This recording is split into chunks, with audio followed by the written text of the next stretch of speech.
Essa lista, ela é um arquivo público, né, a todos acessíveis, tanto pessoas físicas quanto pessoas jurídicas podem ter acesso a essas informações. Ela consolida um conjunto de registros que foram feitos pelo PROCON, né, de todas as reclamações fundamentadas contra os fornecedores. Então, aqueles fornecedores nos quais foram feitos, a partir de uma análise técnico-jurídica, foi verificado que a reclamação do consumidor era fundamentada, ou seja, tinha lesão, ameaça a direito, esse fornecedor ele passa a compor essa lista. Ok? Essa lista tem qual objetivo? Realmente informar os consumidores sobre os perigos aí inerentes a alguma negociação que não deu certo, que pode acontecer com ele? Seria mais ou menos nesse sentido, Pedro? Não, a lista, na verdade, é uma forma de defesa do consumidor e de esclarecimento, né? O consumidor, diante dessas informações, ele vai verificar se quer ou não contratar com aquele fornecedor.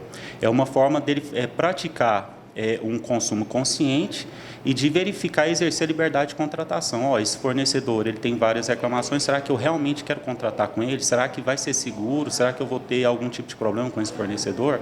Então, é uma forma de ajudar o consumidor na hora de realizar essas contratações, né? Quanto à questão das empresas que estão listadas, isso é uma lista legal, né? Inclusive, é uma obrigação dos PROCONs fornecerem esses documentos, né? Sim, isso daí é um ditame legal, o artigo 44 da Lei Federal 8.078/90, ele estabelece que os órgãos de proteção e defesa do consumidor devem fazer esses cadastros dessas reclamações, até mesmo como uma forma de estabelecer políticas públicas, né? Se, por exemplo, determinados ramos têm muitas reclamações, é uma estratégia dos órgãos de estabelecer um parâmetro de como vai atuar, de como vai fazer com que esse fornecedor adeque a conduta dele ao que diz a legislação, né? Pode ser até mesmo oferecido um TAC, um termo de ajustamento de conduta, pode ser aplicado também sanções administrativas em face desse fornecedor, né, que tem praticado violações à legislação consumerista. E também é uma forma do PROCON também prestar contas, né, do que vem sendo realizado, né?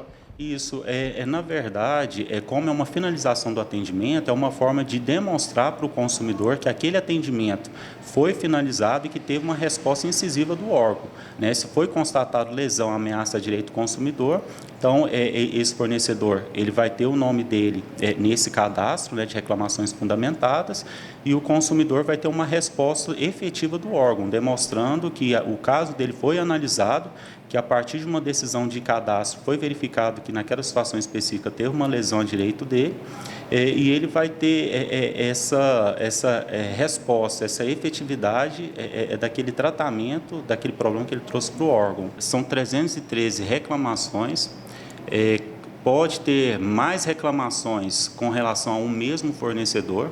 Então, assim, esse banco de dados, ele esclarece também quais são os fornecedores que têm mais reclamações, né? Quanto à questão do que foi decidido, por que foi essa reclamação e se ela foi resolvida ou não, também é uma situação que fica esclarecida nesse formulário, né? Isso, fica esclarecido. Por quê? A partir do momento que o consumidor ele tem acesso a esse banco de dados, essas informações, ele vai verificar se aquele fornecedor atende à solicitação dele, né? Então, assim, ou se aquele fornecedor ele não atende às reclamações dos consumidores.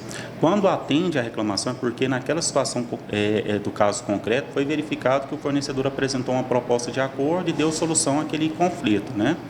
Naquelas reclamações fundamentadas não atendidas, elas refletem situações nas quais o fornecedor ele pode ter apresentado uma proposta de acordo, mas aquela proposta de acordo, sob um aspecto legal, não atende à pretensão do consumidor. Ou então, em muitos casos, ele nem apresenta uma proposta de acordo, né? Então, dependendo da situação, a gente até orienta o consumidor a recorrer ao Poder Judiciário. Quanto à questão de esse cadastro, ele vai ser atualizado constantemente e aonde que as pessoas podem acessar esse cadastro? Esse cadastro ele está sendo lançado nos canais oficiais, né? É o Diário Oficial dos Municípios.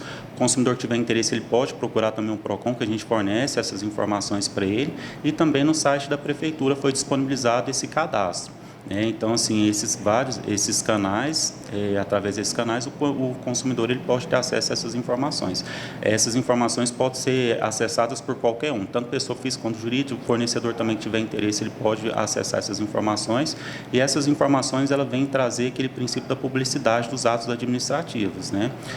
E também aquela questão de defesa do consumidor e orientação do consumidor, tornando o consumidor mais consciente na hora de fazer as contratações. O cadastro ele vai ser atualizado constantemente, né? Todo ano o Procon vai fazer essa lista, então vai trazer essas informações atualizadas, e assim, a critério aqui do Procon a gente pode reduzir esse tempo, fazer, por exemplo, a publicação a cada 6 meses, né? Então vai ficar um critério aqui da administração.